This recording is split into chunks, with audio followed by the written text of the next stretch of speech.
doing, wrestling fans, and welcome to another edition of John Arezzi's Pro Wrestling Spotlight podcast.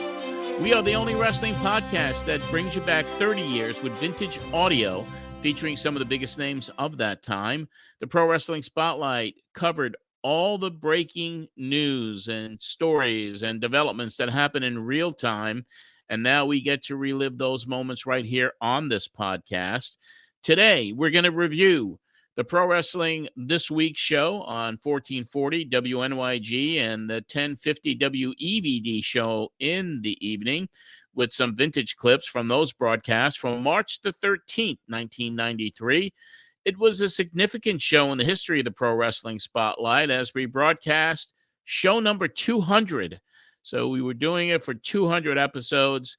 And we will be covering that tonight. And the main topic that we're going to be going over tonight, it's 30-year anniversary of one of the most gruesome murders in the history of pro wrestling, and that was the death of Dino Bravo.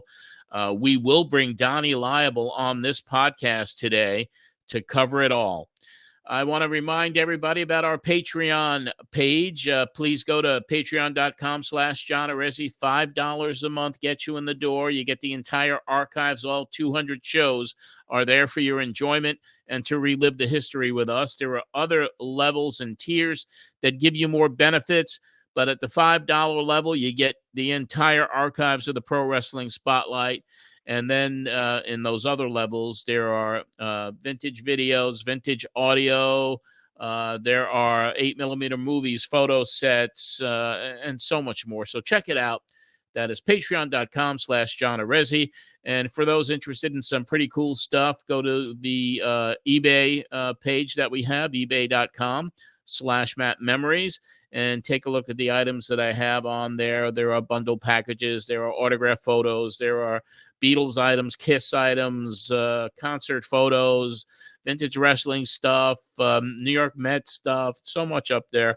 So if you're in the mood for some shopping, go to the ebay.com site and look for Matt Memories. I do want to make a special announcement as well. I reached out this week to my good friend Tommy Fierro. Tommy, of course, has an independent wrestling promotion. He's got a wrestling store, the Wrestling Collector, up in New Jersey. He was a listener to the Pro Wrestling Spotlight, attended some of my conventions, and then had the idea of starting his own conventions in his teenage years. I had no problem with endorsing him at the time, and even brought him on my show to promote his very first convention, and Tommy's never forgotten that. And Tommy's always been very kind to me. Well, he is promoting WrestleCon 4, and that's going to take place on Saturday, May the 6th. We'll be bringing Tommy on to talk about that, not in today's episode, but he'll be coming up over the next couple of weeks. I've been invited to go there. I reached out to Tommy. Tommy's treated me really well, so I said, you know what? I will be at 80s WrestleCon 4, and that's going to take place in Morristown, New Jersey at the Menman Sports Arena. That is Saturday, May the 6th. Doors open at 11 o'clock. I'll be there with a table with my Matt Memories book, posters, T-shirts, vintage wrestling items. He's got an incredible lineup for the May 6th WrestleCon 4, 80s WrestleCon 4.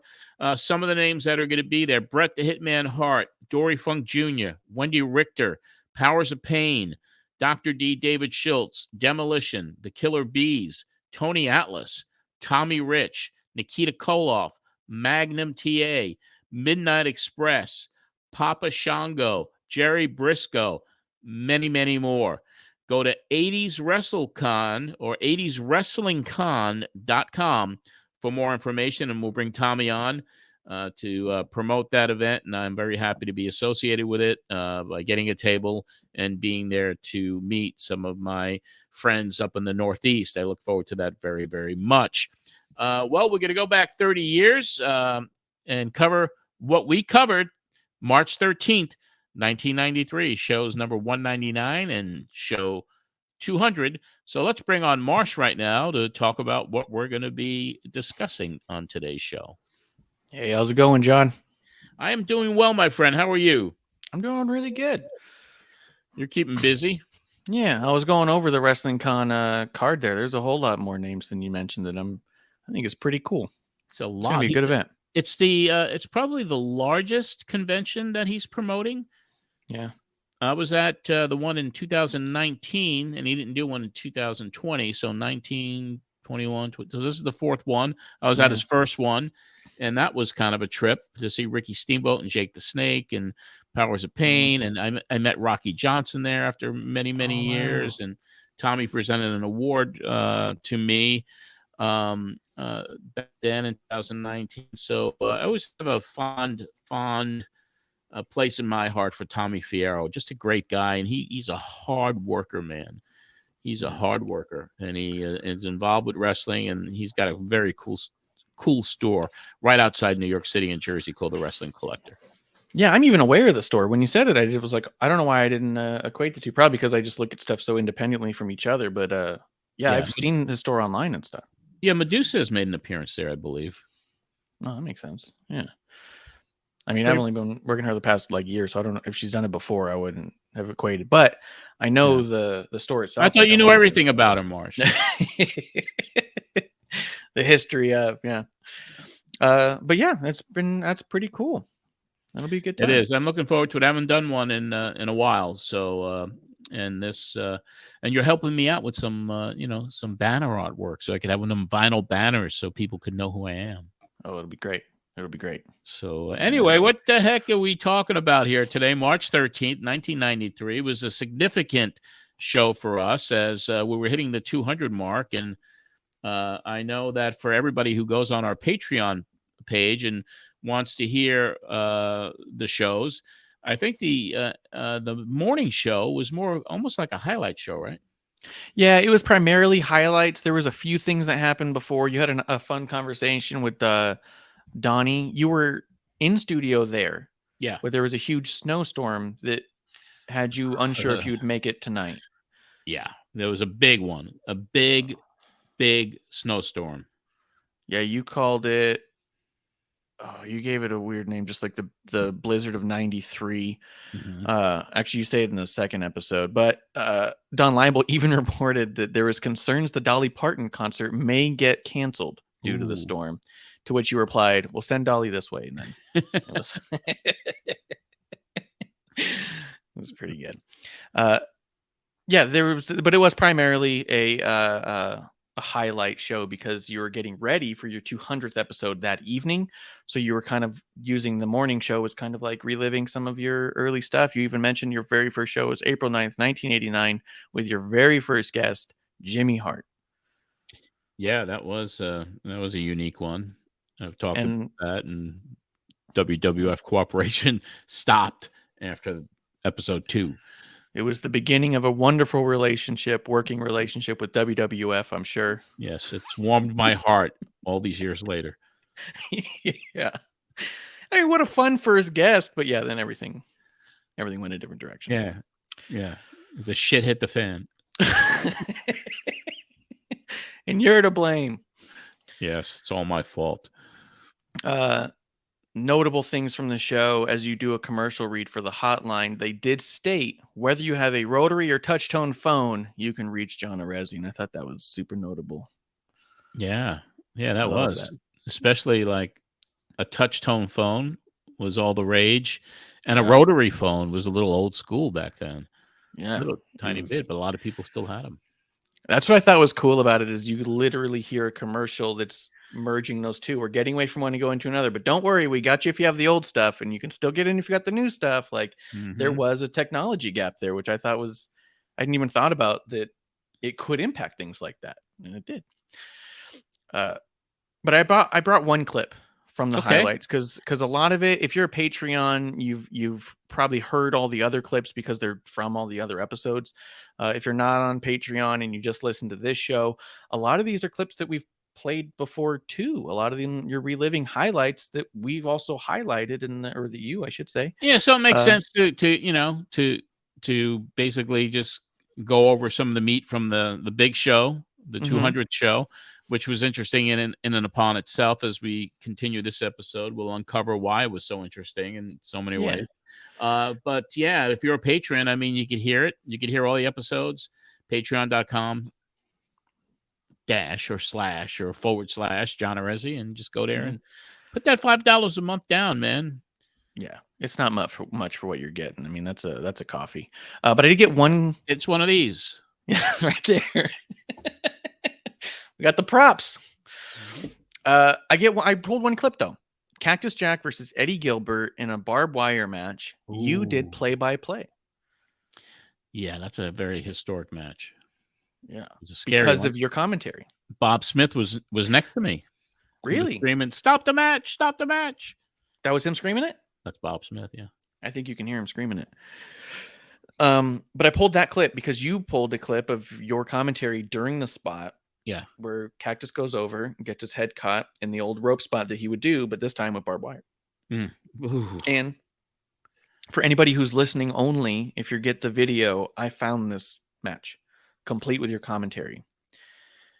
I'm going to have that as we play this clip. I'm going to have some of the video going over top so you can see the spot. You know what I can do? I can actually do an embed for our patrons. So, because I'll be putting up the video version of the show on Patreon for Sunday's content release. So why don't I'll just copy that link and I'll put that up there for patrons to see too. You don't have to go find it. I'll just put it up there on our Patreon page. For sure. That'll be there for Patreons. And if you're not a Patreon, you're on YouTube. You'll see Marsh's creativity. Yeah. You'll see my super edit. But yeah, here it is. I got your commentary right here. We're going to go skip to an incident that took place. I've dabbled with a little play-by-play here and then, and one of my best friends in the wrestling business, Cactus Jack, had one of the best feuds of all time with Hot Stuff Eddie Gilbert in the Philadelphia area. They had a match which was a barbed wire match. Now, I called play-by-play on this one, and it was the scariest moment that I ever seen in professional wrestling. You'll hear it in my voice on this tape. Everyone knows in wrestling, outcomes are predetermined. How can I put it this way? But this particular match, Cactus Jack almost killed himself, and you'll hear it on this tape right now from the barbed wire match. Cactus pushes the referee down now. The referee is down. Cactus pointing a finger at him. Don't get Cactus, man. Don't try to interfere with what he's doing, because you face the consequences. Oh! A fireball! Gilbert throws a fireball in the direction of Cactus Jack. Cactus down. Blinded by the fireball. Gilbert now staggering over, and he just decks the referee himself. Match totally out of control. Cactus goes, oh no! Cactus with his neck caught up into the barbed wire. He's stuck. He is stuck in the ropes. The barbed wire around his face and neck. Get him out of there. Stop that match.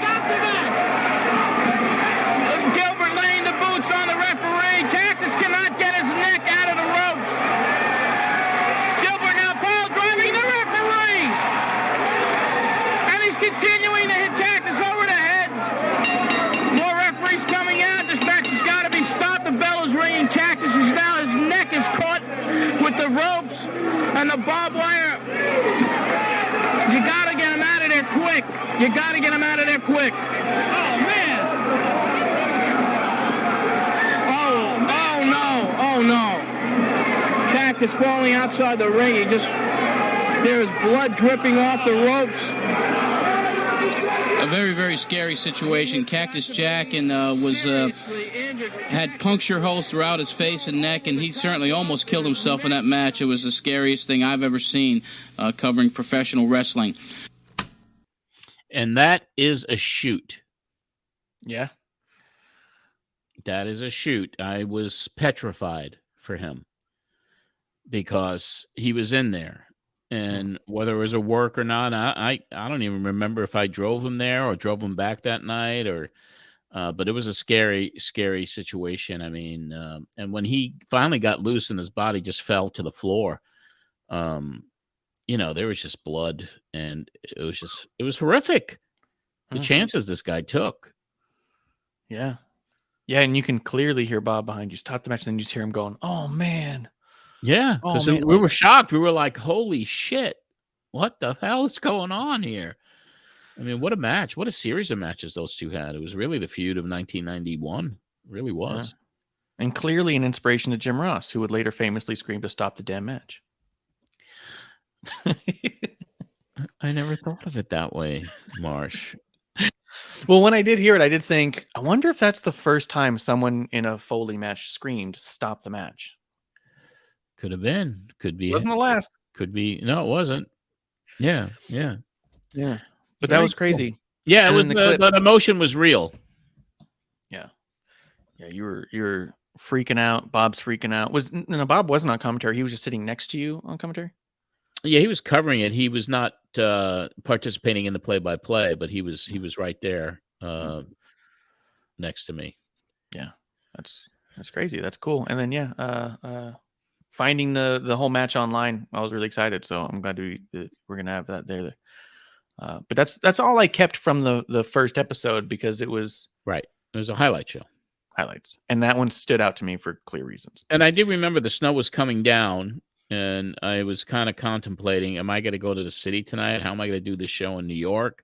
All that was going through my head. And I do remember listening to that episode that I had so much to try to fit in. Some clips weren't synced up the way they should have been. It was just kind of a little bit of a cluster, as everything always was at NYG. But I was, and then Mickey B, of course, makes his presence known. But it was one of those, you're trying to put so much in, but the clock is ticking. You only have an hour. And my mind was elsewhere because I was like, am I even going to be able to get to Manhattan tonight? Where was this one located? The station? NYG? Yeah. It was in Babylon. It was in Babylon, New York. It was literally a mile from where I lived. Yeah. And it was called the Little House on 109. It was on Route 109. And the building's still there. Very cool. Still there. Is there anything that comes out of there? It was actually sold recently, and it's not a radio station any longer. I mean, it was really kind of a haunted house, it seemed, for years. And I did manage to, I think I mentioned it, I did a tour there with a guy named Jim Pires, who passed away a few years ago. But he took me in there. He still had the keys, and I have that video. I mean, I really should put that up for patrons or something. I have my tour of NYG and toured the old studio and the control room, and it looked the same. It's amazing. But yeah, your first Bruno Sammartino clip was actually like you mistimed it, so it actually played you like after the interview. You're like, all right, I want to cut this. Oh, it was like. Oh yeah, it was like after we had stopped taping the interview, it was just kind of and so you're like, okay, well that's not right, let's move on. Like and then there's another one where the David Schultz one you just kind of ran out of time for, so you're like, all right, well, forget it. Bloopers. But I don't want to fill this show with just a bunch of your morning day failures. Plenty of other failures to cover. But that brings us to your 200th episode, man. That was really cool. Yeah, it's interesting to realize that you have 200 shows in the can, and it was kind of a milestone to be able to do 200 shows.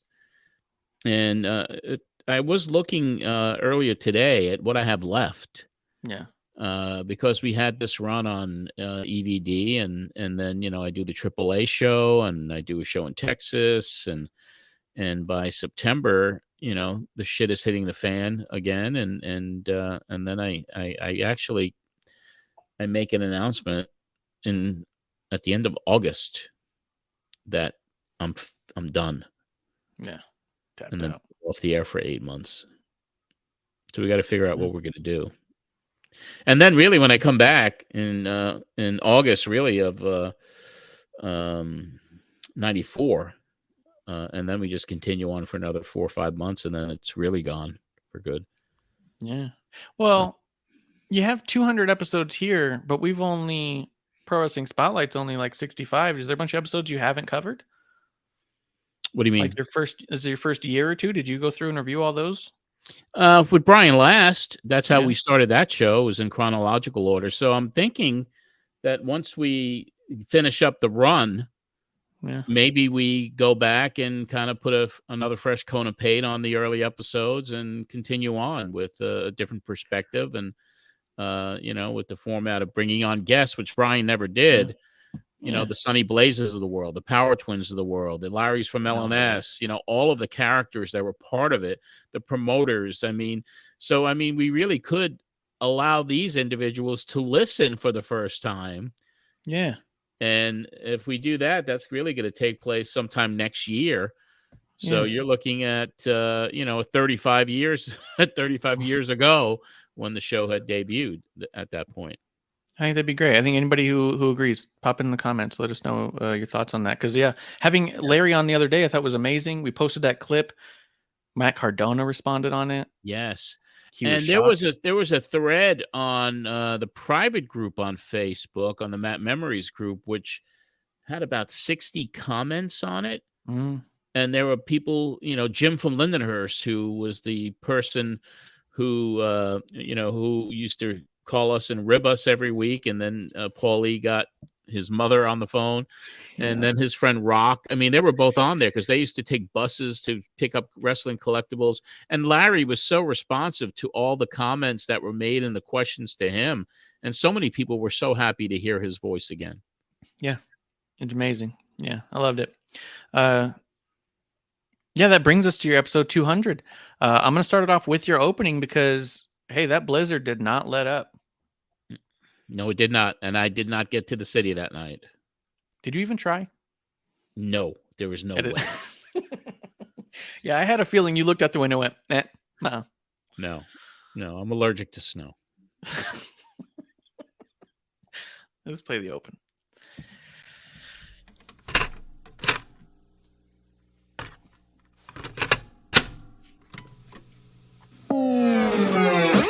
And now, Eastside Wrestling presents John Arezzi's Pro Wrestling Spotlight. Brought to you by Holbro Paint Industries. 1851 Flatbush Avenue in Brooklyn. Your one-stop center for all your home and commercial painting needs. Here's your host, John Arezzi. How you doing, wrestling fans? John Arezzi here once again with the Pro Wrestling Spotlight. And I tell you, this is a very interesting way to do a radio show. I'm sitting home at my kitchen table. I have a three-way conference call going with one of our regulars and a special guest. The blizzard of 93 really has affected the 200th show of the Pro Wrestling Spotlight. And I want to welcome everybody out there who's hopefully safe and sound in their homes across the northeastern part of the United States, as we're ready to talk wrestling for the next hour. And if this week there has been literally a blizzard of hard news in pro wrestling to cover, just like the weather outside on the Northeast. Very, very blustery conditions in the world of pro wrestling as well. I want to welcome right now Donny Laible and also Wade Keller. Guys, are you with us? Sure are. Hi, John. How you guys doing tonight? Shovel in hand, baby. It's a heck of a night. I'm here in Minnesota, the mild-weathered area. Yeah, you're in a hot spot as far as weather-wise. It's nice and compared to conditions we're suffering here in the Northeast, Wade. Yeah, it's usually a target for some of the best meteorologists in the country. They want to come to Minnesota because, they actually stay busy most of the year. And right now, a lot are clamoring to go to New York for this week. Yeah, that was a strange one to be able to do that. But the station was accommodating. The engineer was in place. We always challenged them with some of the little nuances that we did between the phone callers and everything else, but we were able to pull it off. They never, any point you even talked to the whoever was running the board, they never said anything on mic. They just pushed buttons and did stuff. Do you remember who was on the board? I don't remember. No, could have been anybody. I was just curious. Bill. I don't know. I don't know. Could have been.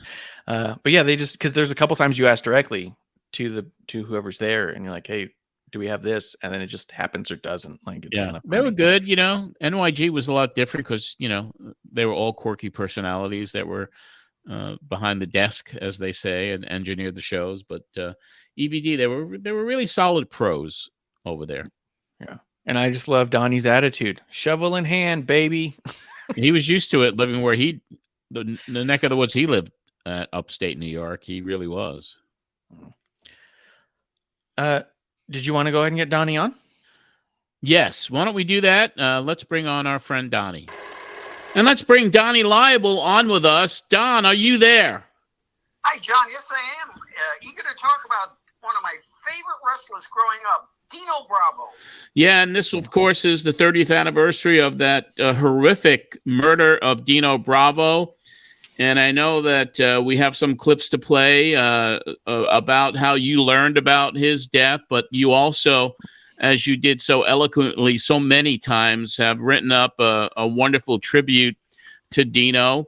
But before I get into that and have you read that, you didn't know him very well, but you did know people that were very close to him, like Rick Martel. So why don't you kind of refresh our memory a little bit about some of those interactions and some of those memories with those who may have been really close to Dino?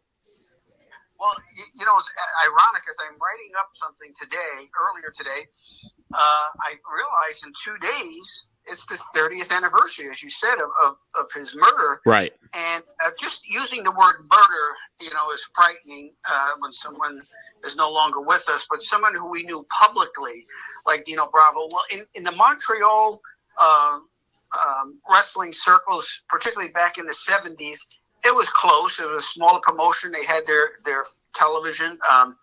They called it LUTTE, L-U-T-T-E, International Wrestling. And there was Dino Bravo. There was Gino Brito. There was Rick Martel, Frenchie Martin. And little by little, all these people were with the WWF, WWE. And so I used to hear some news about Dino from Rick Martel, because they were co-owners of the International Wrestling Association they had. Then they sold that promotion out, and then they joined WWE back in the 80s. And I heard stories about Dino. His wife's uncle was supposedly the head of a family, a crime family in Montreal. There was talk about Dino. He had a tractor trailer load of cigarettes that were being transported across the Canadian border into the U.S. Bootleg. Legally, and it got stopped. And supposedly the talk was that Dino took the fall because that was his shipment. And there was talk also that he was telling people he was on borrowed time. I mean, there are a lot of stories that can't be substantiated, but they were said often. And all we know is that the horrific outcome of that this guy was a tremendous talent in wrestling.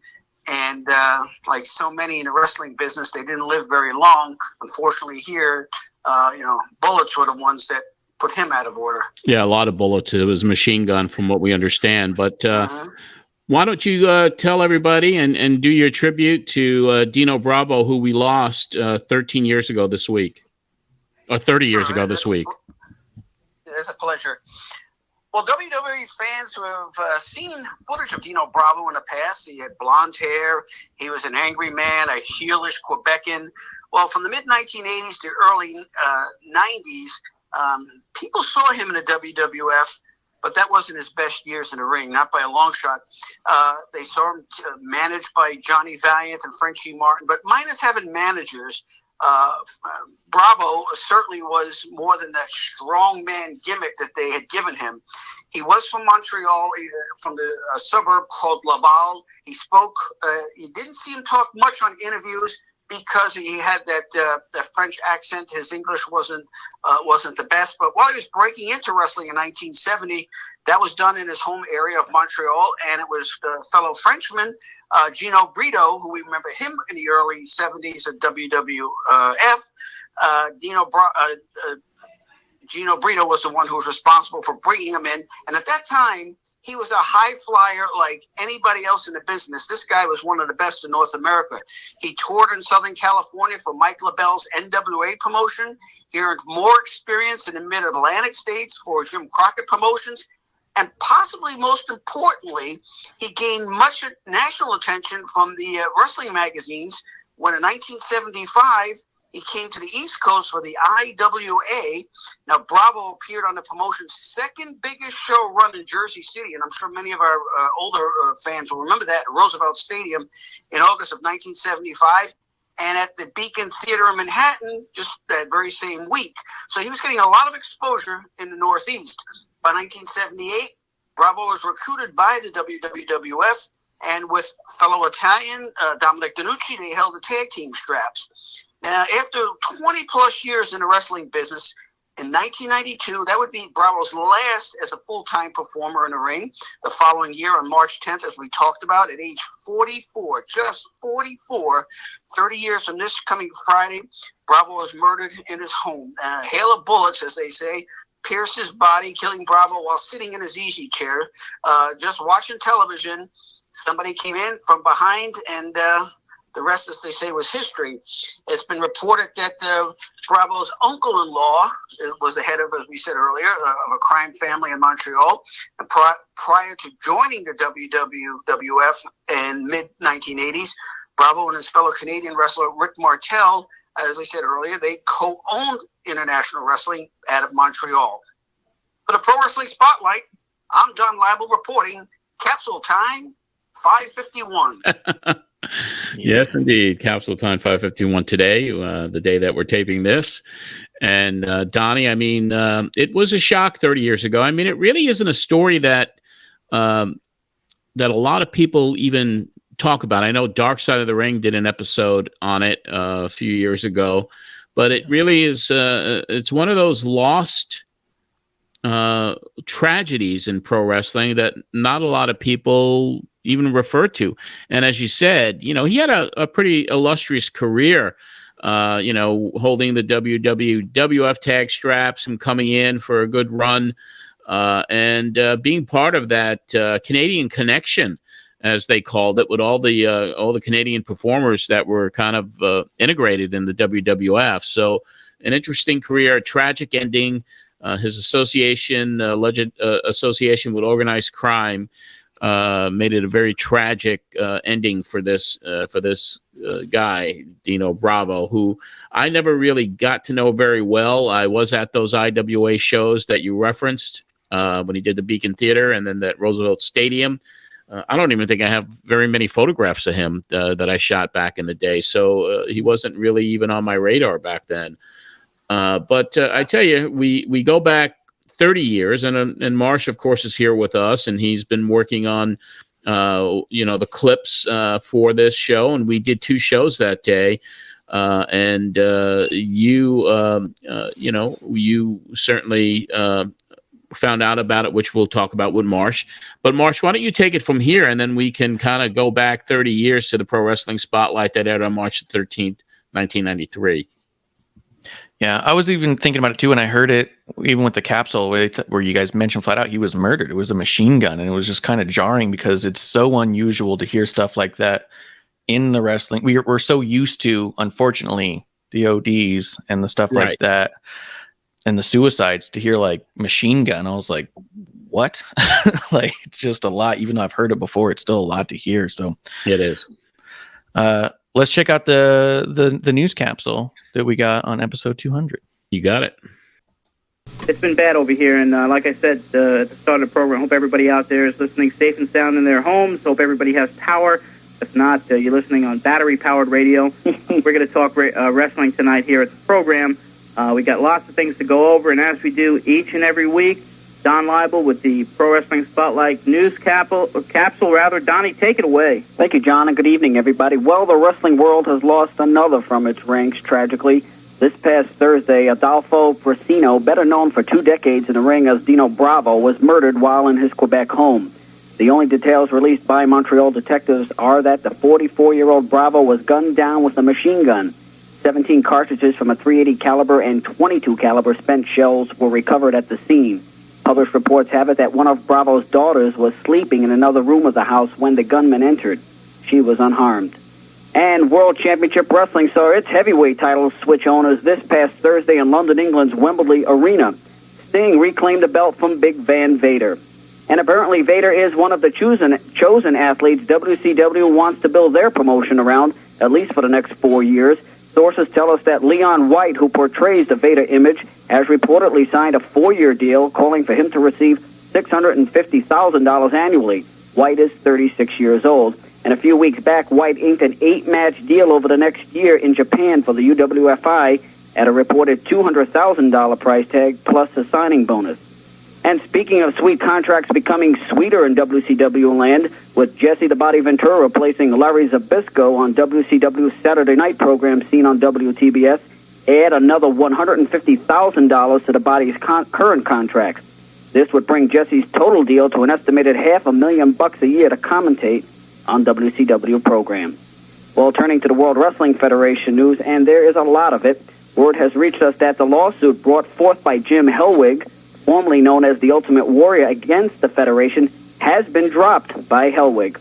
And look for Jim Ross to make his WWF debut in 2 days on the Monday Night Raw show coming from Poughkeepsie. While the live program is being shown on the USA Cable Network, the WWF's Vince McMahon is scheduled to be at Midtown's Marriott Marquis to receive an award by the Michael Landon Foundation for his contributions to charity. Oddly enough, also expected at the affair is none other than the WCW owner, Ted Turner. And from around the territories, former wrestler Carl Von Brauner passed away in California. During his career in the 1960s and 70s, Von Brauner teamed with Kurt Von Brauner and were managed by gentleman Saul Weingroff. And at one point in Carl's career, he teamed with Kangaroo Al Costello as the Internationals and were managed by Gary Hart. Von Brauner was 69. In the United States Wrestling Association, Jeff Jarrett has regained the Southern Belt from Brian Christopher, and the Moondogs once again are wearing the promotion's tag titles. Add a Bob Backlund versus Razor Ramon match to the WrestleMania lineup. And on March 4th in Sydney, Australia, Jake Roberts became the first ever Australian Wrestling Federation champion after defeating Don Morocco. And the March 25th tour, scheduled to begin by All Japan Wrestling Promotions, has Davey Boy Smith booked, and as well a Terry Gordy versus Steve Williams singles contest. And last Saturday evening in Grafton, Massachusetts, Killer Kowalski, once again coming out of retirement, won his 13-minute match with the Honky Tonk Man, as the Memphis native was disqualified for using a rope to choke his legendary opponent. Finally, from the scrapbook files, on this date in wrestling history, March 13th, 1987, 6 years ago, it was in Kansas City, Kansas, that the Warlord and Porkchop Cash were victorious over the combo of Rufus R. Jones and Earthquake Ferris, while in NWA action in Washington, D.C., in the main event, it was Rick Rude and Manny Fernandez successfully defending their World Tag Belts against the Rock and Roll Express before 6,500 people. For the Pro Wrestling Spotlight, I'm Don Laible reporting. Capsule time, 11:05. Wow. It was busy news week.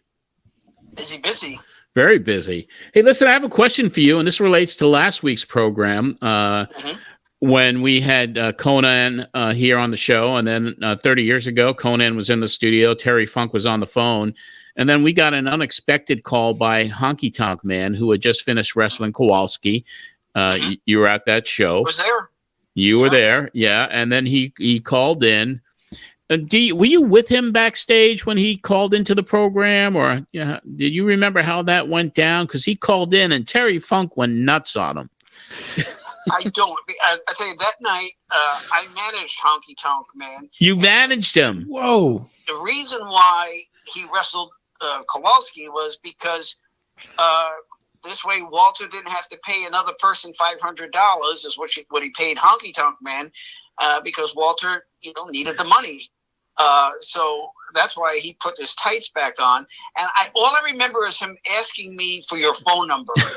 That's the only thing I could remember of that. Crazy. Right now, but one thing while it's fresh in my mind, I wanted to say to you is just about Dino Bravo too, is that I think.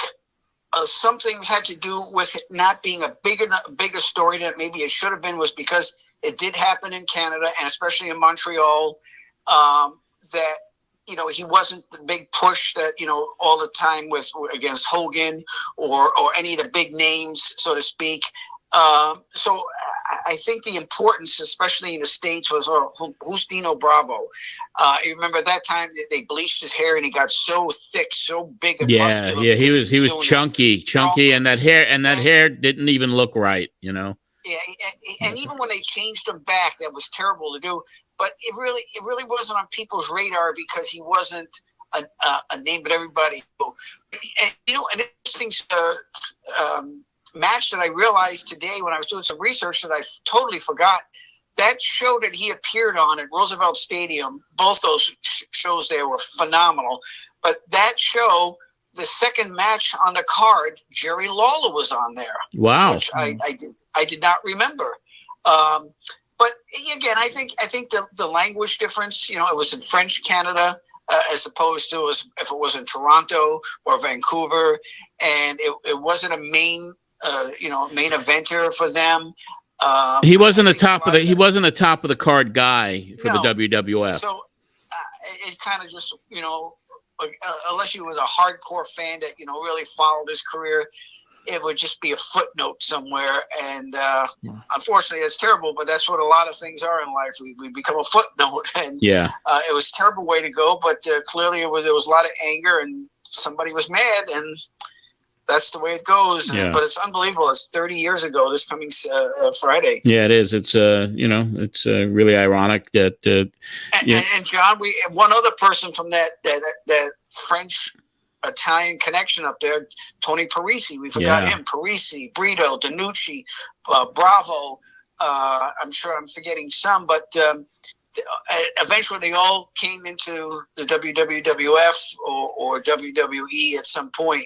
Yeah, and certainly Brito going under the name Luis Cerdan as well. That was another name, and Parisi, of course. Antonio Pugliese was billed as Bruno Sammartino's cousin, and he was actually on the very first wrestling match I ever saw on television, where he was Bruno's cousin from Italy. And so anyway, interesting stuff. But Am I being cynical to think that part of the reason it wasn't as big of a story as maybe we think it could have been because it was hard to point the finger at wrestling as the villain here, where a lot of the suicides and ODs, it's the fault of wrestling as an industry, where this was so clearly removed from that? Or am I just being cynical and thinking that might play a role? No, I think you make a good point. It wasn't one of those wrestling tragedies like, you know, we had covered the Von Erich suicide a few weeks ago, and you know it came in threes because Andre we lost in the beginning, and he was Andre, so he was going to get national coverage. And Von Erich, because of the nature of the suicide and the tragedy of that family, that took prominence. But this one kind of fell through the cracks, as they say. Because he wasn't an A-lister, and it wasn't one of those wrestling deaths. Right? Yeah. It was a wrestler who died because of something and not a wrestling related. Oh, go ahead. Yeah, Don. He had been out for a year. He had like so many of the guys. I had a school. You know, he had a wrestling school, and so he was away from the everyday wrestling talk or no results or this or that. So, and again, being up in Montreal, out of the business, you know. I'm sure in the police reports, you know, they mentioned his name and you know, he was a wrestler as Dino Bravo, but you know, I don't remember at that time catching any traction. So But as we go back, one heck of a flyer. Oh yeah, he was. Yeah. But as we go back 30 years, I mean, you remained on the line, and then we got into another discussion, Marsh. So let's talk about what we got coming up with these. For sure. One quick follow-up question to Donnie. You said you remember Honky asking for John's number. Do you remember telling Honky that he was actively on the air, or did Honky just know that? No, I don't think. No, it would have just been, oh yeah, I have his phone number. Here you go. Yeah, you know, it was so funny. It was so funny, Don. It was just because he calls in, And he goes, I just wrestled Killer Kowalski, one of the toughest matches ever. And then he goes right into, but the real reason I'm calling is that I just testified in front of the grand jury, in the FBI. And all of a sudden it's like, I have executives from EVD in the studio because they're mindful of what's being said. We still have like, oh my God, is McMahon and WWF going to come after us because they were suing everybody? And here's Honky coming on with when Conan is in the studio, Terry Funk is on the phone, and he and Terry Funk. I mean, one of the all-time favorite segments of mine was to hear Terry Funk say, "Honky Tonk is a moron." I was about to say that was my favorite moment of the whole thing. Just you start moving forward, you're getting away from it, and then all of a sudden Terry cuts in, "Honky Tonk is a moron." And I was like, God. And that was a wild 5 minutes. The last 5 minutes of last week's show, covering 30 years ago, was crazy. Yeah. But Marsh, I guess what do we got coming up now as far as what happened 30 years ago on the show? So we got you guys digging in a little bit deeper into the Dino Bravo when I believe even Donny goes into a little detail of how he found out, which I thought was very interesting too, because it kind of calls back to one of the conversations you guys had recently. Okay, back to the program, and we're on with the editor and publisher of the Wrestling Torch newsletter, Mr. Wade Keller, and also Don Laible. Donnie, of course, is our ace reporter. A lot of things going on in wrestling this week. And the Dino Bravo situation, first of all, I'd like to get both of your opinions when you heard the news. Pretty shocking stuff. John, I got the call on Thursday. Big John Studd had called me and told me he had some relatives in Montreal, and they had faxed him some of the newspaper articles. And it was very shocking that he died, and especially the brutal way that he was killed. But people that know Bravo and his association with some other wrestling personalities up there out of Canada, out of Montreal, they've had some alleged dealings with the so-called Montreal Mafia and whatnot. It's no great surprise after hearing about it how it happened. But I like to think of Dino Bravo not so much when he was with the WWF. He was more, in recent years he was past his prime. But my first recollections of him was back in the early 70s. I remember he was out in California watching the tapes on Channel 41 from the Olympic where he was teaming with Victor Rivera. They had the America's title belt, tag title there then. And then when the IWA came to East, when I were at the Beacon Theater after their big shows in Jersey, he, along with Gino Brito as the Italian Connection, high flyer, always very muscular, thick. Then, of course, he went to the WWF, teamed with Dominic DeNucci. They had the tag belt there. But he's been going at it, as far as I can remember, around 72 and maybe earlier than that. And not much of a talker, but a heck of a worker and really a big loss for wrestling.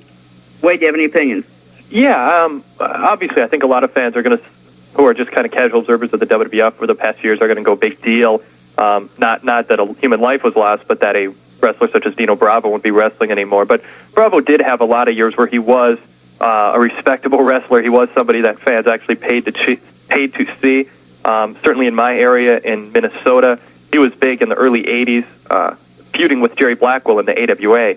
And as Don was running down some of his memories, some of mine include Dino Bravo body slamming Jerry Blackwell, which of course at that time was unheard of, and Blackwell then claiming that he was not slammed, and a whole feud resulting from that. So, I mean, there were times when Bravo really stood out as a respectable wrestler who was popular in the territory. And, yeah, I mean, he's going to be missed. It's the old cliche, and it comes in threes. And unfortunately, it did end up turning into 3 deaths in the past couple months. Yeah, between Andre the Giant, Kerry Von Erich, and now Dino Bravo, the wrestling world certainly feeling the loss of these 3 individuals. One thing I think, too, John, just a quick note to add, is I think that the way Dino Bravo was killed, or the way he died, should be kind of a reflection. Fans should realize that it really is a good example of a lot of wrestlers who aren't like their on-camera picture. So many wrestlers do have lives completely different outside of wrestling, be it while they're wrestling or afterwards.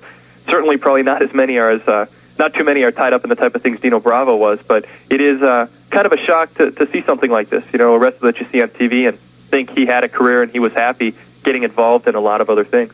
Yeah, I tried to get some opinions from some of the wrestlers close to Dino. on the show tonight. I spoke to Jacques Rougeau up in Canada, and he was very, very sad, and he just wanted to pass along the word from the Rougeau family, the deepest sympathy to the Bravos, and he just didn't want to comment publicly.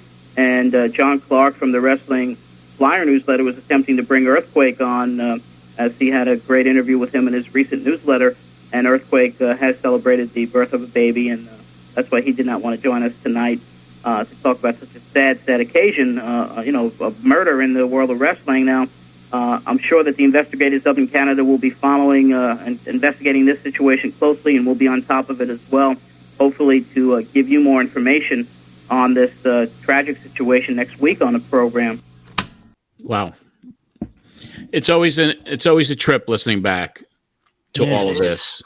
And John, talking about going back, think about how exciting a tag team in California, Victor Rivera and Dino Bravo at that time, both of them, flying around and nonstop action, hitting off the ropes. That had to be, better than I remember, a very good tag team.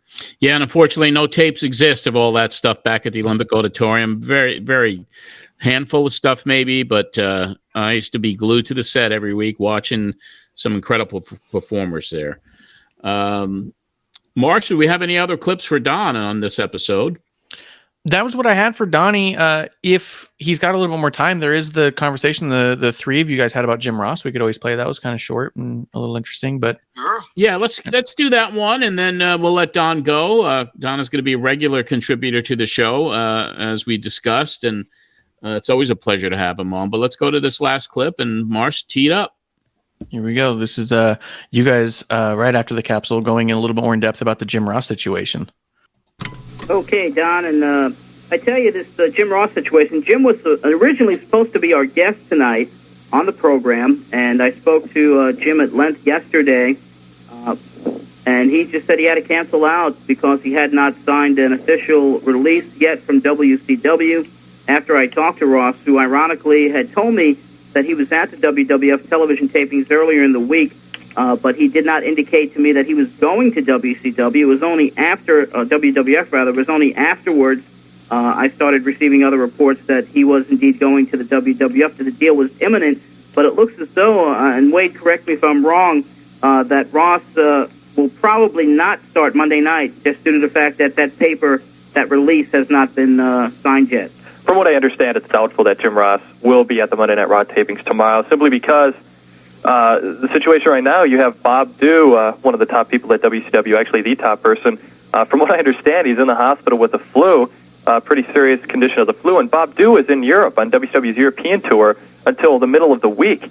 Jim Ross is going to need one of those people to get a release, and it doesn't look like he'll be able to get it till midweek. One wrench that could get thrown into it also is Ross has a few enemies at WCW. If they think they can hurt him professionally or financially by not giving him his release, or convincing management not to give him his release, he might be stuck for another 6 months, not being able to work for the WWF. So we'll see what happens. Of course, it's not all bad, because Ross would continue to collect 6 months' worth of severance checks, which would equal around $75,000. Yeah, so he's in a no-lose situation. It's really going to be hard to see him in the WWF, and I guess we'll have to adapt to it when it does happen. Don, what do you remember back then? I know that was a big thing with Ross going over to the WWF, and I don't believe he made his debut at WrestleMania that year, I think. Yeah. That was, you're right. That was huge because of the exposure that he had on WCW. But let me go back even further. When I hear the name Jim Ross, the very first wrestling show that I went to, Madison Square Garden, 1974, I picked up a copy of the Wrestling News magazine, which at that time was really a go-to magazine. And in there, I can remember seeing a picture of a young referee named Jim Ross, refereeing down in the Louisiana, Oklahoma area for Bill Watts' promotion. And I never thought, people start somewhere in the business. If you're a referee, maybe you can become a wrestler or a manager. But I never thought of Jim Ross at that time as a TV guy, because we didn't get the TV tapes back then. There was no cable or whatnot. And when I saw him on WCW, I thought, my gosh, this guy, he's treating it just like a professional announcer would, whether we're calling a baseball game or a football game. And I like that. I wasn't being insulted on the way some of the people, Jim Ross and Gordon Soley were to me were the two best. And with the exposure he had on WCW, he brought a lot of credibility to their telecast. Not that to knock Tony Schiavone or whatever, but Jim Ross was legit, as I would say. And when he was leaving there, I thought, boy, this is really good. They're going to take a big hit with their program. And I think that's one of the reasons why WWF at the time wanted him, because he brought some credibility as a an authentic sports announcer, so to speak, calling the matches. Yeah, that's very true. I mean, he did have that journalistic attitude, and unfortunately, when you enter the WWF like Jim did, and we'll be covering that WrestleMania on a future episode. But I believe that was the one from Vegas where they introduced Jim Ross as one of their new announcers, and he was wearing a toga. A toga. Thank you, Vince. Crazy Take stuff. this guy serious. Exactly. Well, Donny, my friend, it was always good to talk to you, and we will be talking to you again real soon. We got some interesting stuff coming up, which your insights are going to be very welcomed on future episodes here, and we want to thank you for your time, my friend. Thank you. It's always great going back to a great time in the wrestling business, and it's always a good time to be a wrestling fan. Thank you. All right, Don. Take care. Always great to have that man on the phone with us. I love Donnie's energy all the time. I don't know where he gets it. You've known him forever. Have you ever seen him just kind of like melancholy for an afternoon? No, never. And the thing about him is that even when we had a convention, okay, and I'm working my ass off, and it's and when he would come for a visit, or we'd have a WFA convention, or we were attending a show, he did not sleep. He just wanted to talk wrestling, and his energy was, and it's the same today. Like, he'll call me, Johnny, I'm on my walk. I just want to tell you one thing. And he'll just kind of call me out of the blue randomly several times a week just to talk, give me a baseball antidote, or, he covered this, and he wanted to tell me a story about Tim McCarver really fast. And this week, the Tampa Bay Rays radio announcer passed away suddenly at the age of 58, and Donnie knew him. So when that happened, Donnie called and says, I just want to talk to somebody about this. And I mean, I welcome the call, and I look forward to the call. And Donnie and I, our relationship has been incredible, because there were times that there were years that we didn't communicate that well. When I removed myself from wrestling, and then all of a sudden you lose touch with somebody. But every time we would connect again, it just seems like, all right, we're in another run, it's like, now this run has been literally for the last 3-4 years, whatever it's been. And it's just like, he really literally is the best friend that I've ever had. When you really look at it over the 50-year run of the friendship. And he called me the other day, because it was like, Johnny, it's 50 years ago today that we met. I was like, the Savoy Bar outside, and it was March 4th, 1974. And or what was it, 50 years or 49 years? Because he was at his first Garden show, Bruno against Volkov, and I guess he found out where the wrestlers hang out, whatever. And he was, and that's how we met, or we could, I think we might have just met. He knew who I was or whatever, and then we really connected in '75 in Boston at the WFIA convention there. So, wow, long run with this kid. So good. That's so cool. He's 64 himself these days. Yeah, the kid. Yeah, and I mean, that means a lot too. Just being the person that someone can just call up like that. On both sides, just be like, hey, I want to talk about this one thing. I'm gonna call John. You know what I mean? Like, that's great. Yeah, most of the time we talk baseball. to be honest. And we don't really talk wrestling that much. We just kind of chat about baseball or chat about life. He chats about his kids or his new grandchild, and him moving down to Florida and then enjoying his life down there now. He was so instrumental in the Hall of Fame in baseball for so many years. He covered the awards ceremony each year for ESPN. He was part of the crew for many years. So he was totally integrated in that baseball scene up in Cooperstown. That's awesome. That is really cool. I don't have a ton of connections to baseball, but my family does. Yeah, he's still a reporter. I mean, he still writes for several newspapers. Really? That's so cool, man. That's awesome. I love that. The biggest claim to fame I think my family has to baseball is my brother was one of the lemonade sellers when Randy Johnson blew up that bird. He's like slinging lemonade. All of a sudden, he's just all like, "Oh, wow, what a memory that is!"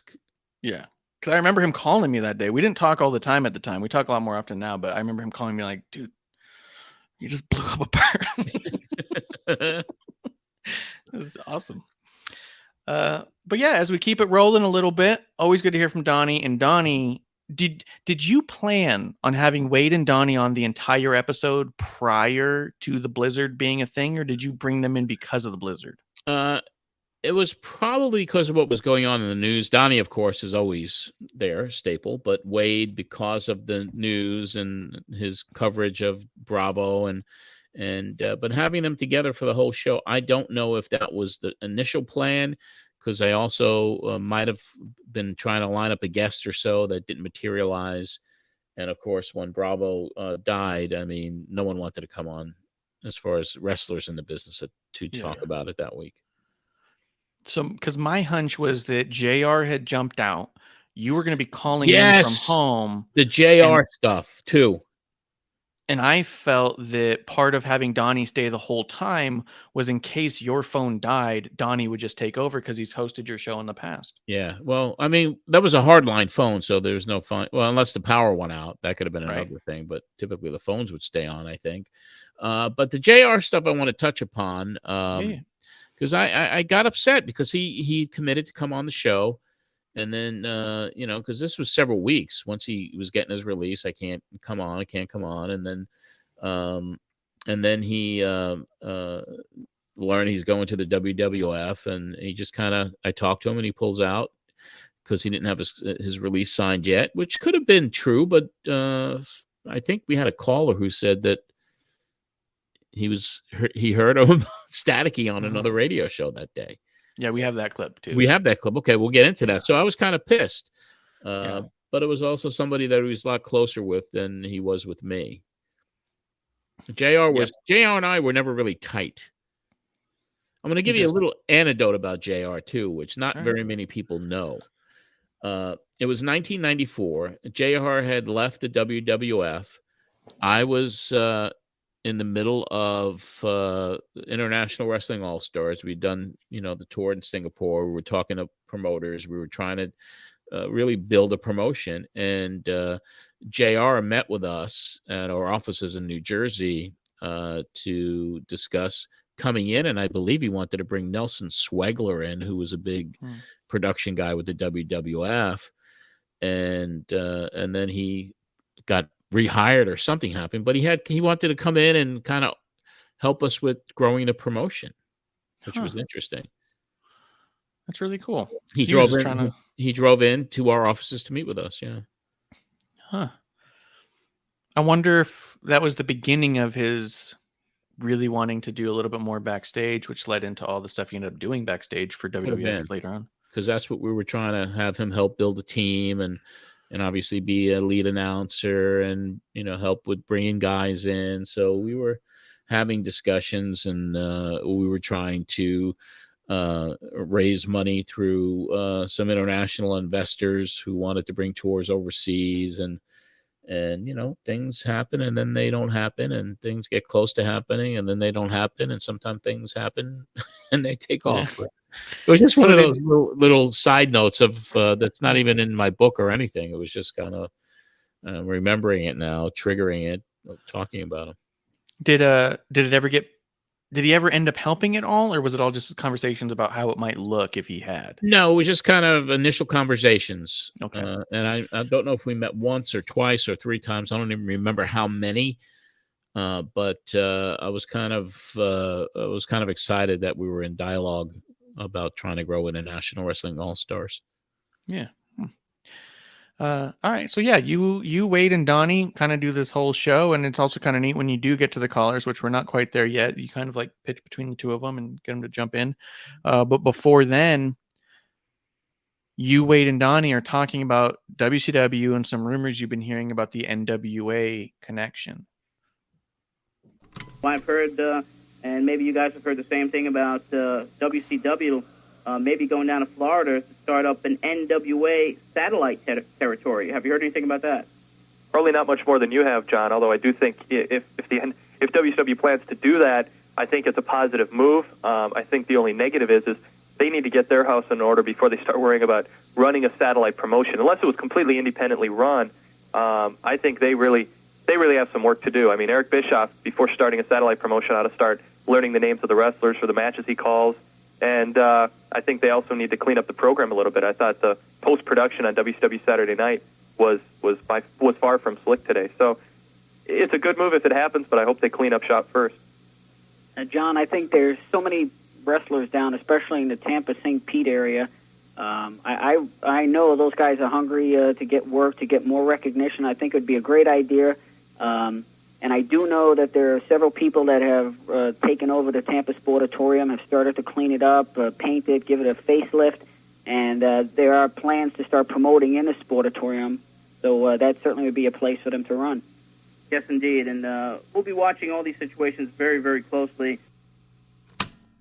Wade was a little hard on Eric Bischoff. A little bit. Their post was not very, very good. That's his homeboy from Minnesota, though. Well, yeah, but Bischoff had taken over a big mess, and I think that maybe what he's saying is like, don't run, walk. Yeah, and that Florida situation, that's where they eventually started doing their tapings. Yes, that's where WCW did tapings. And then what was it, 94, they officially pulled out of the NWA, and then NWA became vacant. Then they partnered with ECW, which turned out to not be quite the partnership they had anticipated. Yeah, and there's a lot of stuff coming up to talk about. But yeah, this was Bischoff's in power, and he's putting his fingerprints on the show. But I guess in Wade's estimation and assumption that he got off to a rocky start. Yeah. After that, you get John Clark on the phone. Good old John Clark. And I pulled one clip from it because he's really just kind of reviewing the WCW event in the UK. Talks a little bit about Vader potentially having an agreement with Vince McMahon to go back, which Donny already alluded to. And then he talks about Dennis Coralluzzo putting together a convention in Pennsylvania that's going to have some matches. I don't know if anything became of that. Yeah, because he had did his convention, and I guess it wasn't a pleasant experience for him dealing with Warrior and Sid and the other maniacs. And then when I asked him what his next one was, he kind of segued right into Carluzzo's going to do this with Todd Gordon or something he was alluding to, but it wasn't him. He wasn't going to promote it. Oh, wow. But John Clark started off talking about Barry Windham and Dustin Rhodes. And I thought this was pretty interesting, and it was a bunch of stuff that I had not really heard before. And I thought maybe it might shake a memory. I'd like to see. There's no way of me telling, so I'm just going to go out there and ask our engineer if John Clark, who was scheduled to join us for a few minutes, is on the line, and if he is, if he could punch him up there in the studios at WEVD. Hello? John, are you there? Yeah, hi, how are you? How you doing? Pretty good. I just got the report from Manchester, England tonight, March 13th card up there, and there was some really interesting things coming out of it. Something that happened, first of all, on Thursday in London. Of course, Sting beat Vader for the title. Yes. But also they had a tremendous matchup between Davey Boy Smith and Rick Rude that lasted about 28 minutes. But the more interesting thing that happened that night was they had a very interesting situation with Barry Windham and Dustin Rhodes as they were having a great 8-minute match. And then all of a sudden something went wrong, and they just apparently they got out of their programming. They just started there was apparently a lot of legit heat between the two, and the referee got involved in it, and then all the agents, including Grizzly Smith, a whole bunch of other people ran down, and then they just rung the bell and announced it as a double countout. But it was kind of like a Barry Windham and Dustin Rhodes have a lot of problems with each other right now, and I guess Windham had to get stitches in the hospital that night. And then just tonight, they were supposed to have a tag team matchup, Dustin Rhodes and Van Hammer versus Barry Windham and Rick Rude, and I guess before the match even started, or just when it was supposed to start, Dustin and Barry started going at it, and Windham hit Dustin with a chair, gave him a really big chair shot, and Dustin had to be carried out, and so that just turned into a singles match. So there's a lot of interesting things happening between the two there that, whether it's legit or not, it's a very interesting situation. And I guess last night in Birmingham, they had a great bunkhouse match with Sting and Dustin Rhodes beating Orndorff and Windham. And they used everything from tables, chairs, fire extinguishers, coat hangers, duct tape, brass knuckles, and they brought back that plastic bag over the head gimmick, which didn't appease many of the adults around the ringside with their kids there. That's fascinating stuff to hear back. Isn't that crazy? Yeah. Do you remember, was there perceived legitimate heat, as it were, between the two of them? Listening back, it's kind of jarring the memory, but it wasn't something that stuck in my mind, no. Yeah, it makes me think it was just really well done story. Yeah. But that just sounded crazy. It was really cool that that's what was getting out there, is that they're having to stop these matches and they're going around, like, might be one of those times where the performers are, quote, working the newsletters, like, let's get could have been leak information that's, ooh. It could have been. It's wrestling. Could have been. Yeah. It wasn't as bad as, Sid with the scissors going after Arn. Yeah. Or the squeegee. Didn't he go after Brian Pillman with squeegees or something? There was a squeegee incident. He's chasing him with a squeegee or something. That sounds familiar. Like at a gas station or something. Yeah, but squeegee Sid or whatever. That guy was out of control, man. He was just a piece of work, man. I could never warm up to that guy if I was cremated with him, Seen Sid? Yeah. Well, he used to fucking make fun of me all the time too. Really? He'd see you and just mock you? Yeah, because of my weight. Yeah. I asked him to cut a promo once, and he was like, "This is Sid Vicious, and you're listening to the Pro Wrestling Spotlight with big fat John Arezzi." So you didn't use that one a lot? No, I didn't use that one a lot. And then I saw him again in Vegas at the Herb Abrams Blackjack Brawl, whatever it was, that clusterfuck of a show. And we were all in, I guess, catering, and I'm sitting at the same table with Sid, and he was like, "You got to go up there again and eat? You got to put more on your plate?" And you're like, "Well, I'm hungry, but..." You can't even fight with a guy because it's like you're scared shitless of him.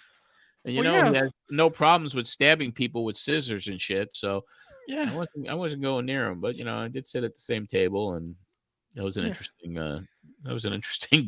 dinner. Well, Herb is burying his face in piles of cocaine in the back.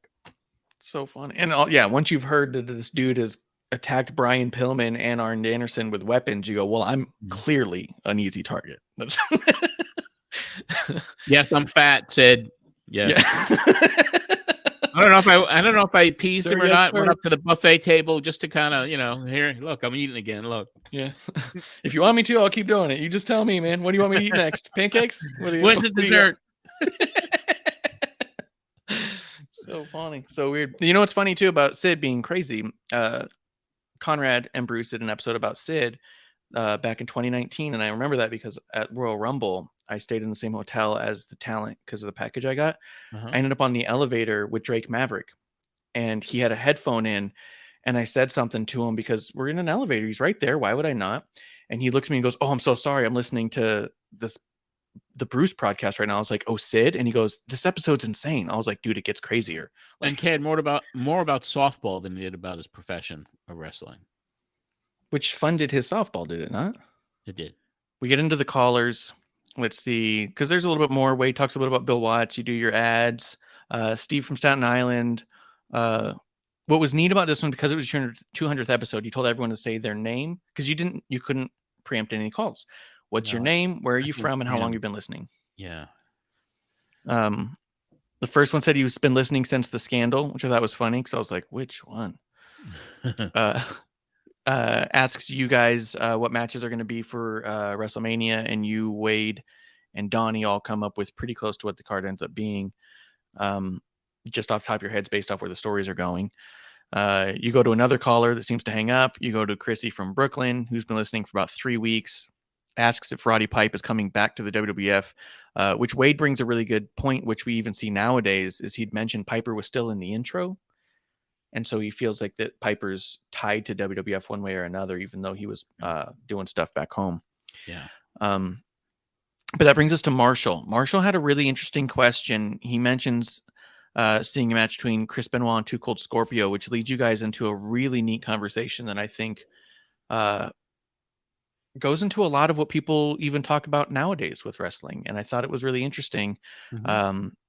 Devoid of the fact that it's Benoit, just the way you guys are talking about wrestling styles comes out of this. And that's why I wanted to play it. And I just wanted to make sure that, I wasn't playing it for some weird reason, because I know how the Benoit stuff is nowadays.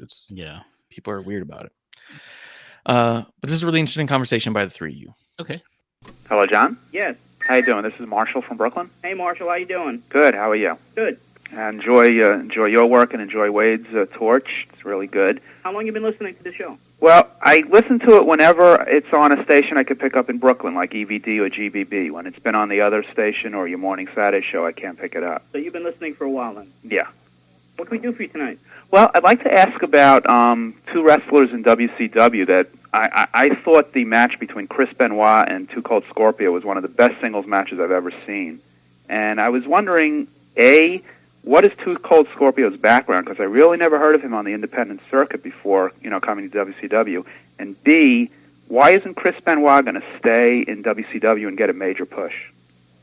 Well, as far as the background of Scorpio, I know he had done some work over in Japan. Am I correct, Wade? Yeah. He has worked extensively in Mexico and in Japan. He's been in professional wrestling.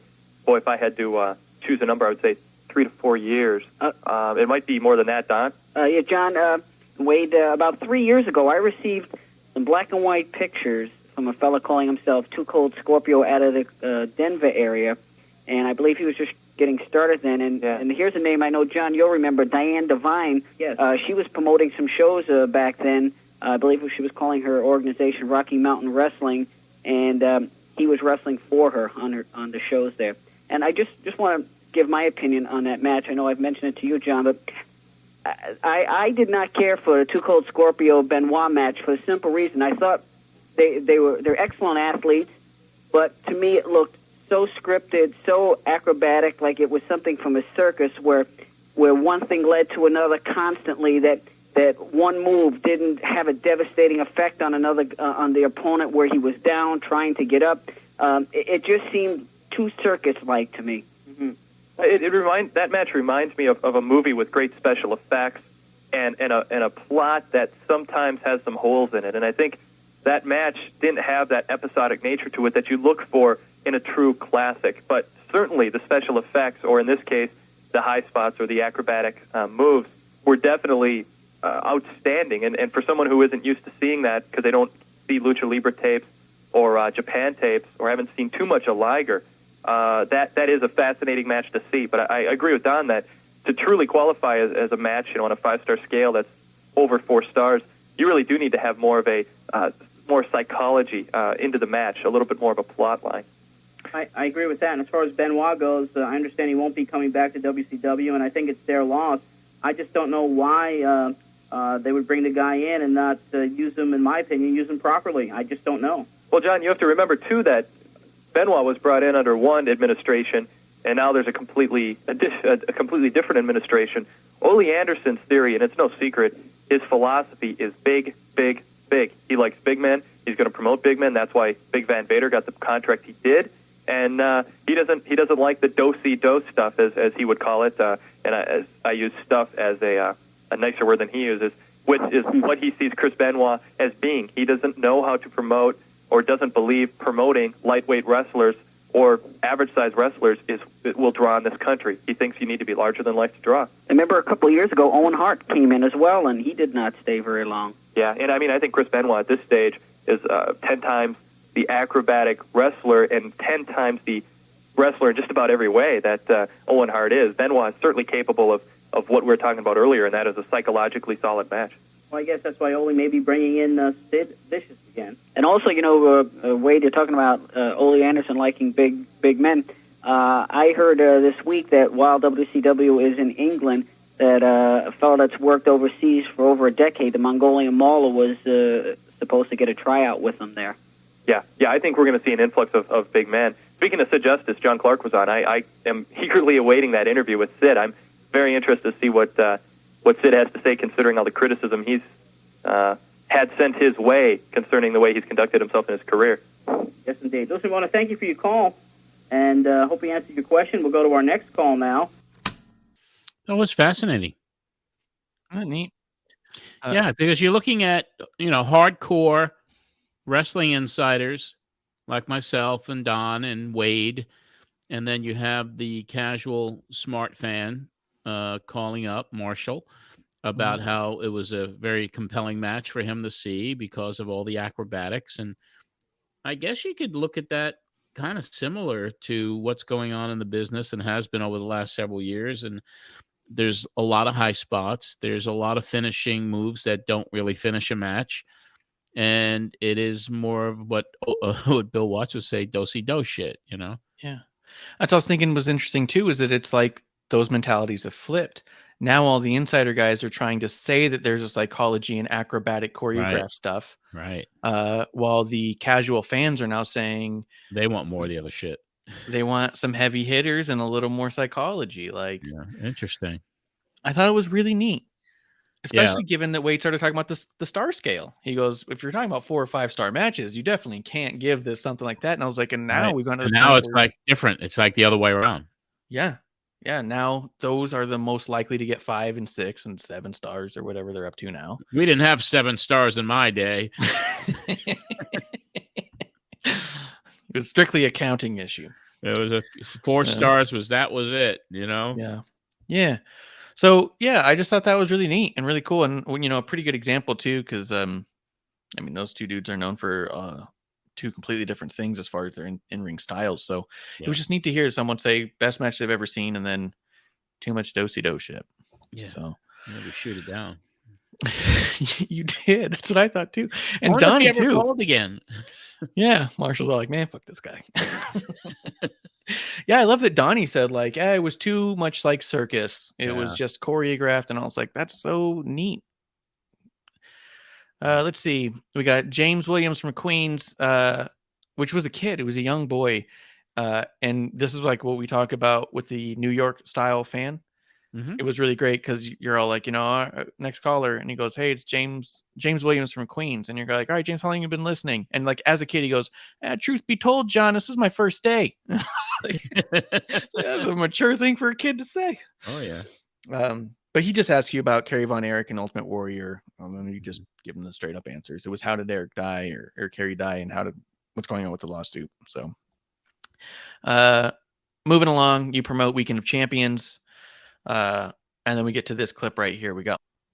We're going to go back to the phones. 212-477-5610 on the air with Wade Keller from the Wrestling Torch, also Donny Laible, and yours truly. And who's next on the phone? John, it's Mike Lepori, Brooklyn. Hey, Mike, how you doing? Fine, sir. How you doing? I'm doing good. Hey, John, first of all, I've been listening to you, as long as I can pick up your station. Yeah. That's first of all.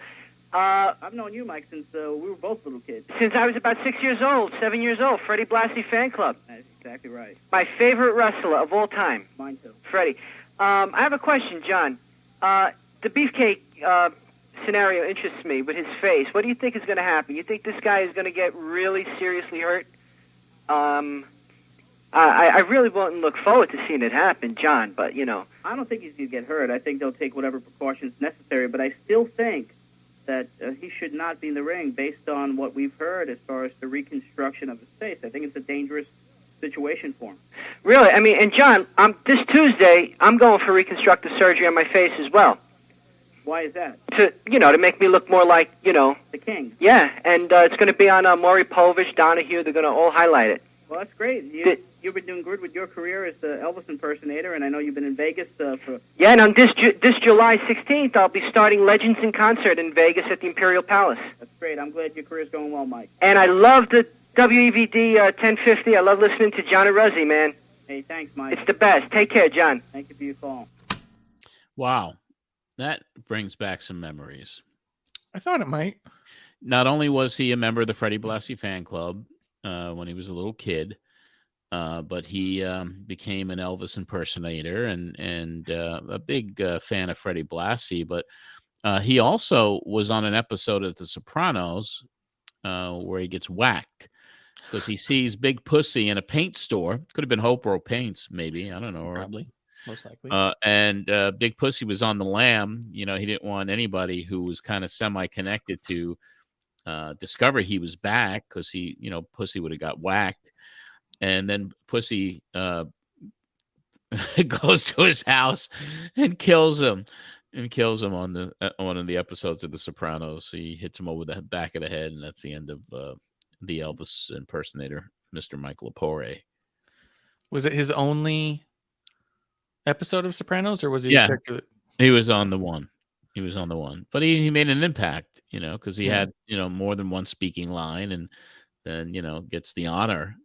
Yeah, does the job getting waxed. He does the ultimate job. Yeah. For Big Pussy, Vincent Pastore. I feel like I remember seeing when I was a kid an Elvis impersonator who had plastic surgery done to look more like Elvis. Yeah, he definitely did what he had to do to make that impression look good. And I don't know where Mike is these days, but he was instrumental. And he showed up in one of my conventions with a Marilyn Monroe impersonator. That's so cool. He was the king. He was Elvis, and then he brings this girl who was kind of a spitting image of Marilyn Monroe. That's so crazy. Yeah, when I was listening to it at first, I was like, "This guy's joking," and then as he keeps talking, I was like, "He's not joking. Like this is legit." No, that was his livelihood, and he was a dear friend of Freddie's, Blassie. He really was. Was he much younger than you? Because he said it sounded like he was younger. Yeah, he was probably, I would say, if he was 6 or 7 when he joined the Blassie fan club, and I was 14. Yeah, so okay. I'm probably 5 to 7 years older than him. Okay, so you probably joined early. Or how long did you run the fan club? Started it got the permission slip signed in December of 71. Yeah. And then started the show, the fan club rather. The first issue came out somewhere in the middle to the fall of 72. Yeah. And ironically, on this next episode of Memories from Madison Square Garden, when we review the March 26, 1973 house show at the Garden, where Blassie was against Morales, we cover, my very first trek backstage to meet Fred Blassie for the first time. Fantastic. So yeah, that's kind of great memories. And the fan club really came into prominence by 74. That's when our printing got better. I would actually get it. This is something they call Mimeo paper. It was like a very rudimentary copy machine. It was called mimeograph, and it was always blurry. The print was blurry, and my friend, who we used to call Bruno back in the high school days, he was a little older than I was, but he looked like Bruno Sammartino. He was a wrestler in a high school team. His name was Bob Coletti.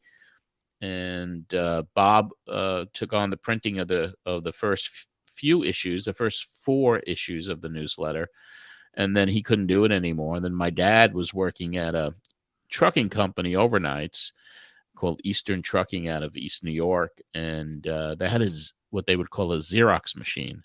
Yeah. And he said that he would print the newsletter for me, and he did, and it was able to reprint photos. Yeah. So that was a game changer. And then we won the Fan Club of the Year, 74 WFIA convention, and the best monthly fan newsletter. And we also won the Bill Apter's Mag's Fan Club of the Year in 74 as well. And then I went to college, and I was like, that's it. I'm done. So it was like, what, 3 years long? 4 years? Yeah. So I would say we had about a 3-year run. Yeah. All right. Yeah, so if he was 6 when he joined it, you couldn't have been that much older than him if you were running No. from 14 to 17. No, not or 18 maybe. No, we had some interesting members back then. That's pretty cool. You know, Paul Heyman. I mean, Michael Poré. There was, there were others that were pretty prominent. I mean, but we didn't have a lot. We had like under 100 members, but they were international. You know. Yeah, it's so cool. Yeah. So your dad's like, however many you need each month, let me know. So then as the membership started growing, he was like, it's just taking me hours. You're like, I'll give you a cut, Pops. Yeah, 35 cents an issue, $3 for a year, and then we had to bump it up to $5 a year, and that was my goodness, that's crazy. And now we ask for a patron that gives $5 a month, you know, and well, you know, it's people are like, that's a lot of money. Let's see. As we keep going, Donny and Wade both talk about how they did not like that the WWF did not mention Kerry's death. That they said that it would have been nice if they did anything. They're like, even just show a graphic in passing. And it kind of struck me because they definitely do that now. If someone passes away, that's the opening graphic. And depending on the gravity or the magnitude of that person, they may or may not say it at the desk. And sometimes they do a tribute show to a murderer. Sometimes they'll do a whole show on a murderer. On a murderer. Oh, we're sorry we did that last week, folks. We didn't have all the details. Yeah. Which is also so, I mean, it's you can't help it. It's laughable in a sense. They do that whole tribute show, and then the next week they're like, well, fuck. That was the most horrific thing that I'd ever seen. First, I found out my friend Nancy was dead. Yeah.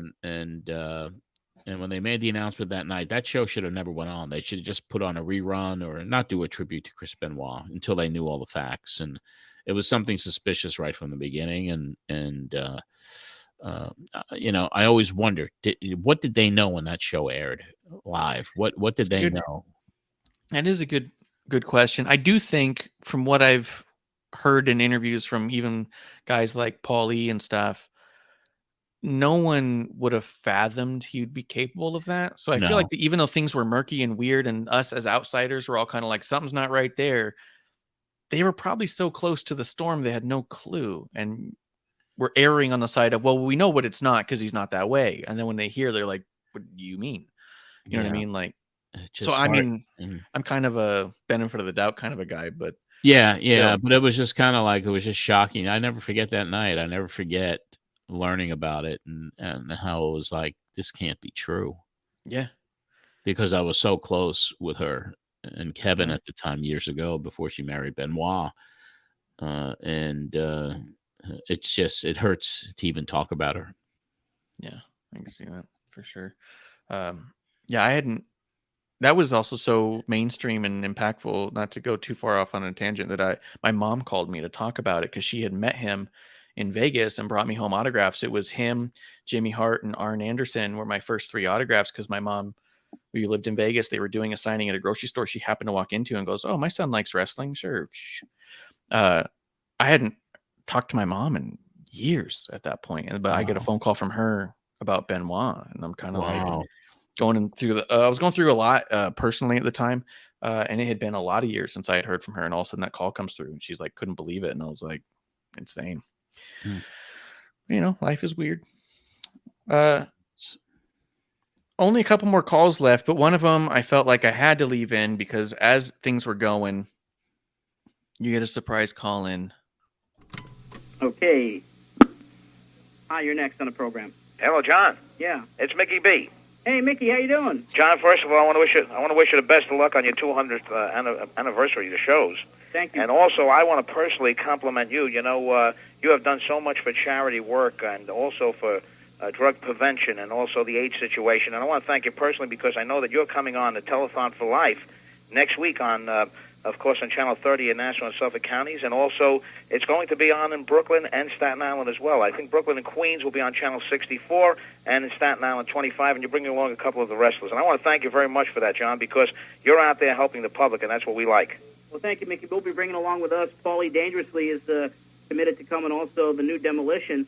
So that's Sunday, March 21st, and you are hosting that big telethon, and We appreciate you calling in to talk about it tonight. It's going to be a big event. Well, John, I want these people out there, all your fans, to know how charitable you are and what you do for the... Mickey B. Yeah. Boy, I have to listen to the tapes in the next week to see if the new Demolition and Paulie actually showed up at the Jewish telethon. I was going to ask if you happen to have a memory if they did or not, because I do remember doing one of them telethons with Mickey where it was, Hasidic. It was Hasidic culture, Hasidic Jews, and they would dance in a circle, and they all were wearing their traditional garb.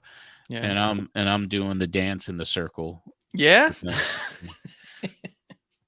There is a videotape of it somewhere that I haven't digitized, and I'm gonna see if I can find it on YouTube. I think that'll stay unearthed. Come on, everyone wants to see John Arezzi dancing. Yeah. All right. If we get another 20 patrons this week, maybe I'll unearth it and digitize it, and we'll make it an exclusive. That'll be good. Yeah. I think it's worth it. I think everybody chipping in the hat. But yeah, that's pretty cool. Mickey B called in just to say happy anniversary. So. Hey, I did anything for Mickey B, man. He was just such a fan, and then he was the one that introduced me to Holbrook Paints, and he's the guy that got that started and got me back on EVD. And did you guys keep in touch much when you were on a different station and such? Yeah. Mickey remained a lifelong friend of my family's up until the day he died. Yeah. Okay. It definitely felt personal when he would call or talk to you. It felt like he wanted to be. We loved Mickey. There. Yeah. We loved Mickey. Was just such a unique individual. I mean, the oldie stuff, the doo-wop stuff, the career he had, the promoter that he was, the radio shows, and then his painting business. And I mean, everything that this guy did, he did with a full passion. And he, my sister is the one that got him on the radio, and her profile picture on Facebook to this day, her cover is her and Mickey together. She loved the man so very much, like a dad. Well, I mean, Mickey B kept saying it. Doo-wop and wrestling go hand in hand. It's true. And he did introduce Cyndi Lauper to Captain Lou on that airplane, he knew. Right? He did it. Because he knew that doo-wop and wrestling go hand in hand. The rock and wrestling connection happened that day. You only get 2 more callers, and then you actually wrap up the show by talking about paints for a while, and then letting Wade put over his newsletter. You shoot over to Donnie for a quick second. But before that, Adam from Levittown calls in. Says he's been listening for 2 years, which we know. We've heard about from him a lot. And he asked if there's going to be any celebrities at Mania this year. Wade says he's heard of the rumor of Rush Limbaugh, which I thought that was interesting, but also says that they feel that as long as celebrities are keeping track of what's happening in the public, they may be very leery of joining WrestleMania this year. And then they start talking about how WCW's Paramount show is more expensive than WWF shows, and they think that's interesting too. But the last call is Joe from Richmond Hill, and he's got some insight on JR and a question about the Steiner brothers. We'll take one more call, and we'll go to our last commercial break of the night. Hi, you're next.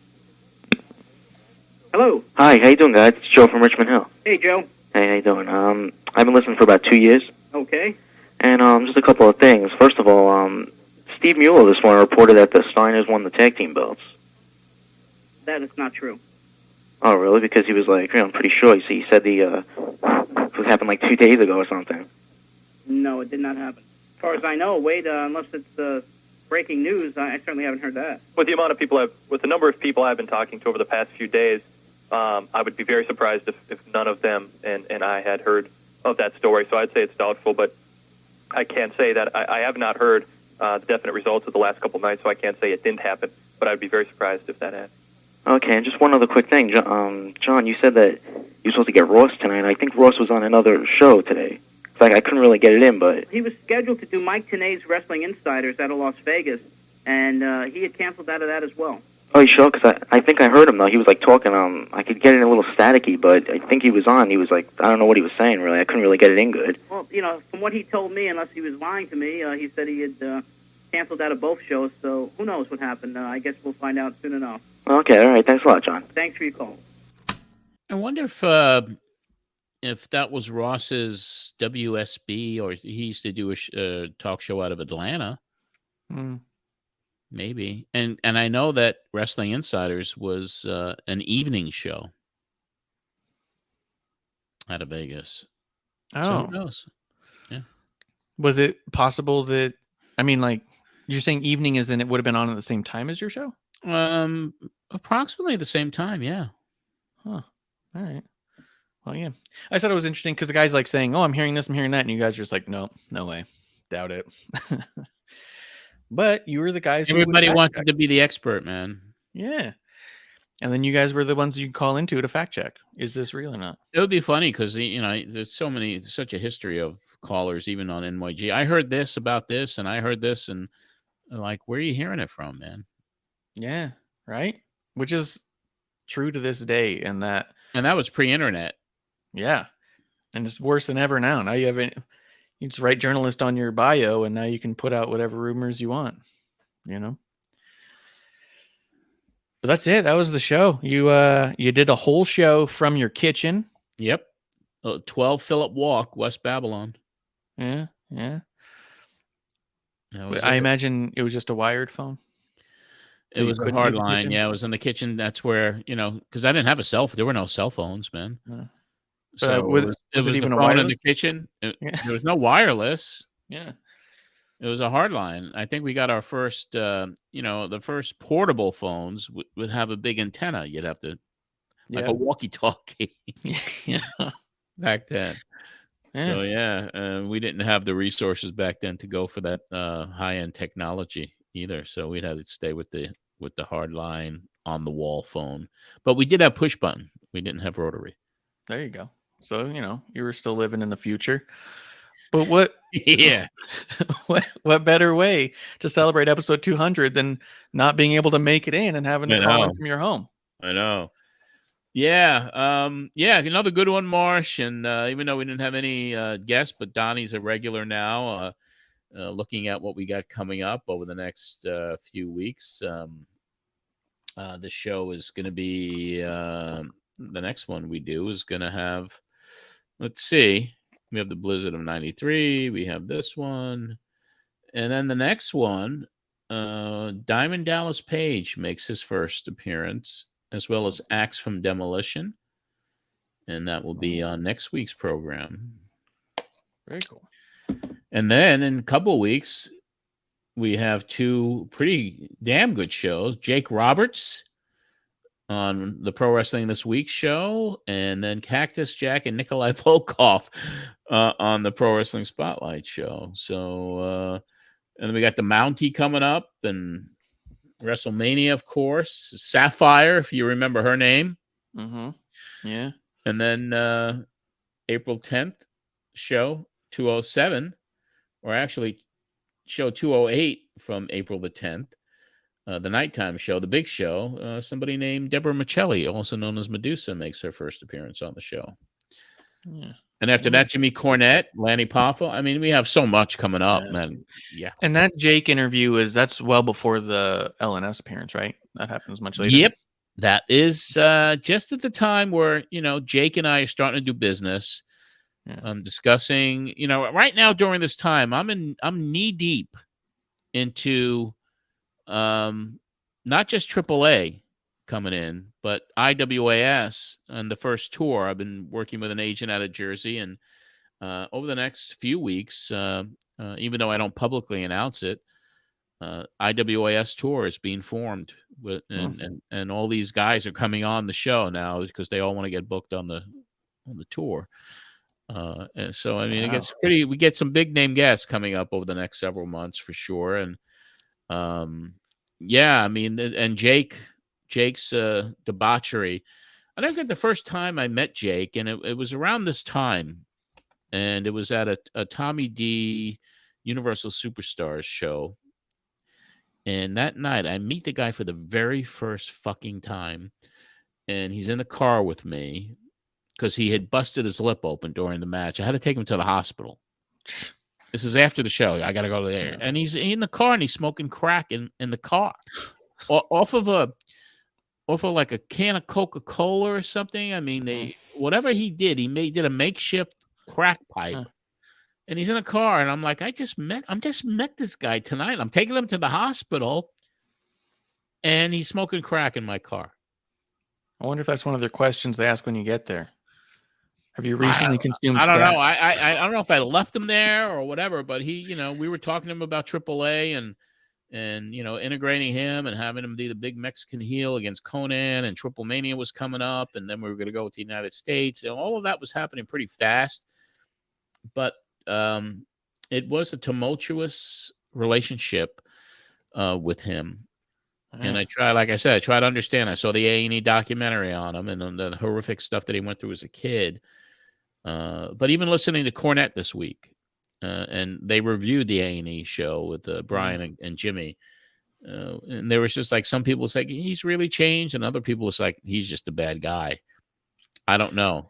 I would love to bring him on just to kind of have a conversation with him about what was going on with his life at that time. So that would be an interesting thing. I don't even know how to get a hold of him, but I know people that do. So yeah, I would say I think we have a few people who know. I would love to bring him and DDP on together. That would be great because he's the one that said, you got to bring DDP on the tour, brother, and you got to. He'll be my babysitter. He'll keep me out of trouble on that one. On the IWAS tour in Southeast Asia. Wow, so even back then. I didn't realize that they'd been that tight that long. Well, that was DDP's first big shot at going international. And they even on one of the episodes, one of these reality shows, Jake was staying with DDP and the snake got loose. DDP's upstairs talking to me on the phone and I was booking him for the tour. I remember that. Yeah. And then Kimberly threw him out. And Yeah. So it was an interesting time. I've met Jake twice and they were two very different Jakes. So we can always talk about that on the next one too, if you want. Yeah. Why don't we bring him on? We'll try to get him. Yeah. But yeah, I think that was a good review of this one. I think there's a lot of good stuff coming up. Yep, we do. And Marsh, of course, thank you for everything. And as always, and we have another one next week. And once again, it's been great. People are loving what we're doing, and that's all you can ask for, right? Yeah, and I think we're having a lot of fun doing it, and I think that's the other important part, and I think it comes across. So yes, fun. Yeah. So you can find me at Ref Marsh on Twitter. You can find WrestlingOnTheRocks.com for all of my other fun stuff that I'm up to, and of course, YouTube.com/Queen of Carnage for all the fun stuff I do with Medusa on the regular. So with the big book coming out. Yeah, it's actually in hand now. You can order it, and then you can also find us at WrestleCon. I'm going to be sitting with her at the table at WrestleCon Mania week. So yeah, come by. That'll be fun. Yeah, maybe I should order a Pro Wrestling Spotlight hat to wear them both. Don't you have any of my hats? No, I know. I need to order some. Text me your address and shit, and I'll send you out some hats. I got 3 different ones. Oh yeah. Yeah, then I'll rock it. I got a Matt Memories. I got a Pro Wrestling Spotlight Black and a Pro Wrestling Spotlight Blue.